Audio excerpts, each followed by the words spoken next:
graders. Welcome back to reading our chapter book, Walk Two Moons by Sharon Creech. And we are now to chapter 41. We're going to read 2 chapters today. And chapter 41 is called The Overlook. At Coeur d'Alene, which is the place where they were going to stay for the night, we went straight to the hospital. Oh, because remember, Graham is not feeling good and rattling. Gramps had tried to wake Graham when he saw the lake. Gooseberry, Gramps said. She slumped sideways on the seat. Gooseberry. The doctor said Graham had had a stroke. Gramps insisted on being with her while she was underwent the test, though an intern had tried to talk him into not staying with her. She's unconscious, said the intern. She won't know whether you're here or not. Sonny, I've been by her side for 51 years, except for 3 days when she left me for the Eggman. And I'm holding on to her hand. See? And if you want me to let go, you'll have to chop my hand off, he said. They let him stay with her. While I was waiting in the lobby, a man came in with an old beagle, and the receptionist told him he would have to leave the dog outside. By herself? The man said. I said I'd watch her. I had a dog just like her once.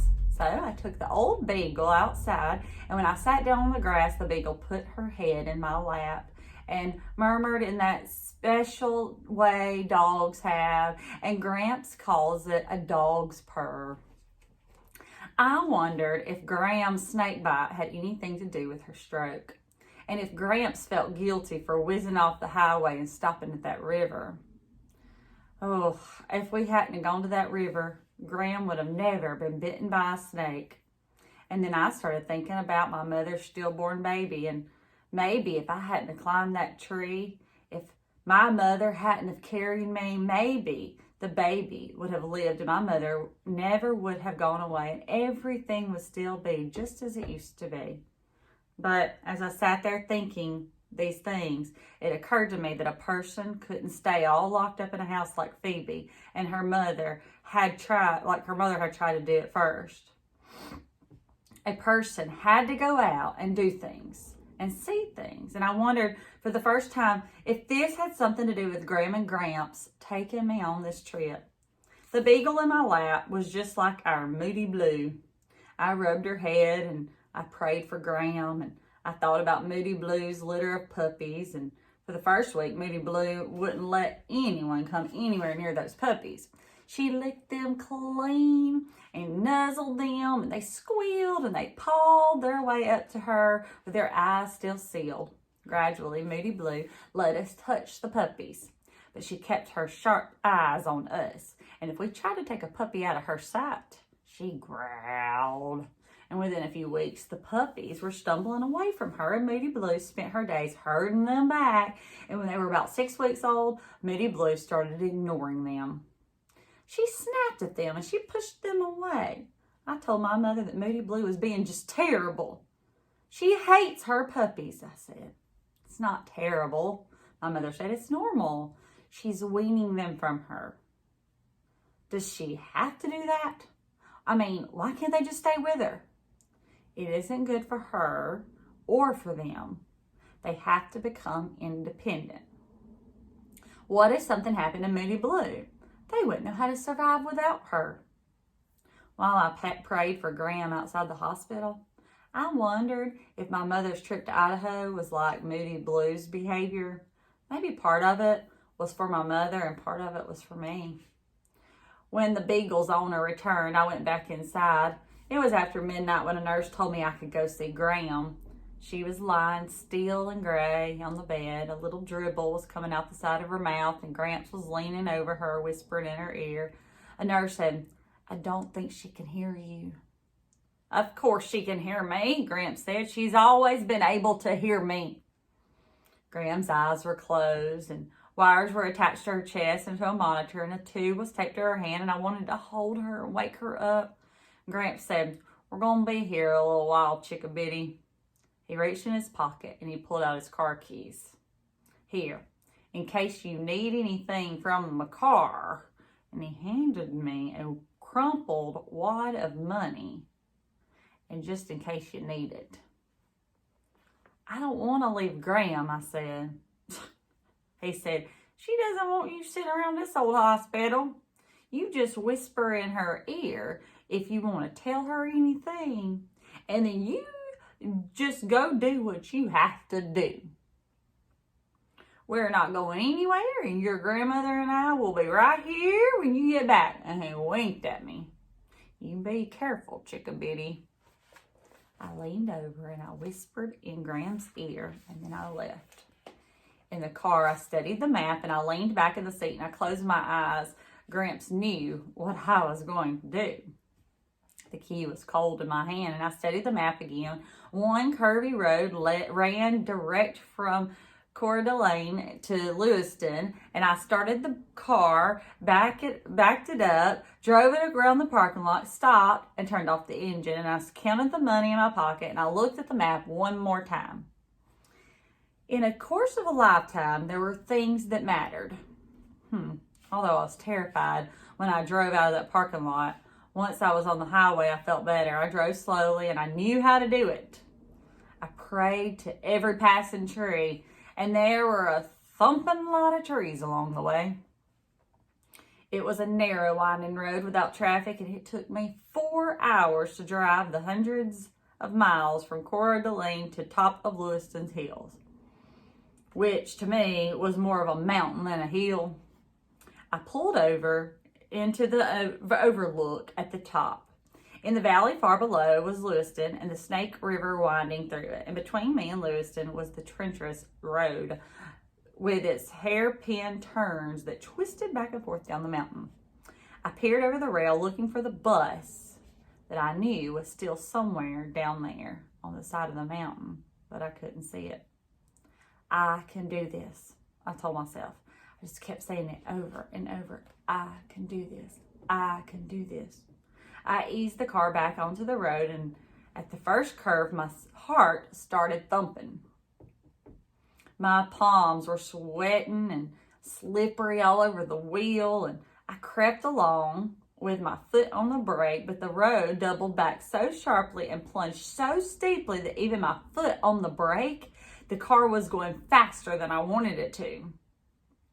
When I came out of that curve, I was in the outside lane, the one nearest to the side of the cliff. It was a sharp drop down with only a thin cable strung between occasional posts to mark the edge of the road.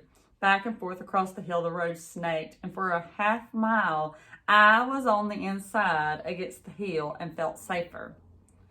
And then I came to one of those awful curves again, and for the next half mile, I was on the outside, and the dark slide of the hillside stretched down, down, down, back and forth. I went a half a mile safe, a curve, a half a mile edging the side of the cliff. Halfway down was another overlook, a thin extra lane marked off less as an opportunity to gaze at the scenery, I thought, than to allow drivers a chance to stop and gather their wits. I wondered how many people had abandoned their cars at this point and just walked the remaining miles. As I stood looking over the side, another car pulled into the overlook, and a man got out and stood near me smoking a cigarette. "Where are the others?" he asked. "What others?" "Whoever's with you. Who's driving?" I said, "Around?" "Ah, going to use the bathroom, huh?" He said, I gathered to whoever he supposedly was. He was referring to who was with me. That's some kind of road to be driving at night, isn't it? Oh, I do it every night. I woke up in Pullman and lived down there, and he pointed to the lights of Lewiston and the Black River. "You've been here before," he said. "No." "You see that?" And he pointed to a spot somewhere below. I peered into the darkness, and then I saw the severed tree tops and the rough path cut through the brush. At the end of this path, I could see something shiny and metallic reflecting the moonlight, and it was the one thing that I had been looking for. "Yeah, a bus went off the road here a year or more ago," he said, "and skidded right right there, coming out that last turn, went sliding into this here overlook and on through the railing and rolled over and over into those trees.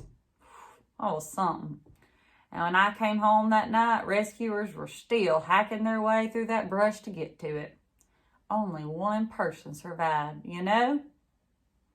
I knew. What do you think? What are you thinking? You think her mom was the one person that survived? Or what do you think? Oh, I don't know. Okay, we're to chapter 42, The Bus and the Willow. When the man drove off, I crawled beneath the railing and I made my way down the hill towards the bus. In the east, the sky was a smoky gray, and I was glad for the approaching dawn. In the year and a half since the trail was hacked out, the brush had begun to start growing back. Wet with dew, straggly branches slapped and scratched at my legs and hid uneven ground so that several times I tripped, stumbling and sliding downward. The bus lay on its side like an old sick horse, and its broken headlights staring out mournfully into the surrounding trees. Most of the huge rubber tires were punctured and grotesquely twisted on their axles. I climbed up onto the bus's side, hoping to make my way down into an open window, but there were two enormous gashes torn into the side, and the jagged metal was peeled back like a sardine can. Through a smashed window behind the driver's seat, I saw a jumbled mess of twisted seats and chunks of foam rubber. Everything was dusted over with fuzz green mold. I'd imagined that I would drop through a window and walk down the aisle, but there was no space inside to move.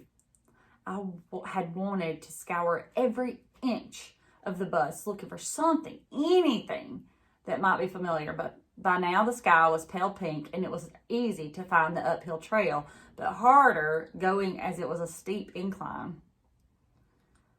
By the time I reached the top, I was muddy and I was scratched from head to toe, and it wasn't until I crawled beneath the railing and I noticed the car parked behind Gramps' red Chevrolet. It was the sheriff. He was talking on his radio when he saw me, and he motioned for his deputy to get out, and the deputy said, "We were just about to come down there after you. We saw you up on top of that bus. You kids ought to know better. What are you doing down there this time of the day anyway?" Before I could answer, the sheriff climbed out of his car. He settled his hat on his head and he shifted his holster. "Where are the others?" he said. "There aren't any others," I said. "Who brought you up here?" "I brought myself." "Whose car is this?" "My grandfather's." "Well, where is he?" The sheriff glanced to the left and the right as if Gramps might be hiding in the bushes. "He's in Cora Deline," the sheriff said. "Pardon?" So I told him about Graham and about how Gramps had to stay with her and how I had driven very carefully there by myself. The sheriff said, "Now let me get this straight." And he repeated everything I said, ending with, "And you're telling me you drove all the way from there to this spot on this hill all by yourself?" "Very carefully," I said. "My Gramps taught me how to drive, and he taught me to drive very carefully." The sheriff said to the deputy, "I am afraid to ask this young lady exactly how old she is. Why don't you ask her?" The deputy said, "How old are you?" I told him, and the sheriff gave me a stern look and said, "I don't suppose you mind telling me exactly what was so all-fired important that you couldn't wait for someone with a legitimate driver's license to bring you to the fair city of Lewiston?" So then I told him the rest of the story. And when I finished, he returned to his car, talked into his radio some more, and then he told me to get in his car, and he told the deputy to follow in Gramps' car. And I thought the sheriff was probably going to put me in jail, and it wasn't the thought of jail that bothered me so much. It was knowing that I was this close and might not be able to do what I come to do. And it was knowing that I needed to get back to Graham too.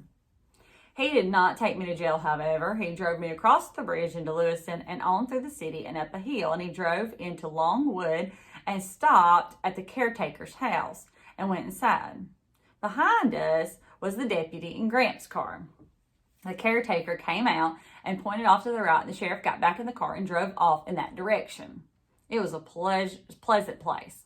The Snake River curved behind this section, and tall, full-leaf trees grew here and there across the lawn, and the sheriff parked the car and led me up a path towards the river, and there, on a little hill overlooking the river, the valley, was my mother's grave.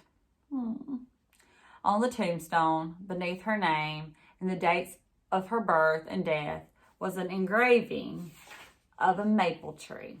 And it was only then, when I saw the stone and her name, Chanhassen Sugar Pickford Hiddle, and the engraving of the tree, that I knew by myself and for myself that she was not coming back.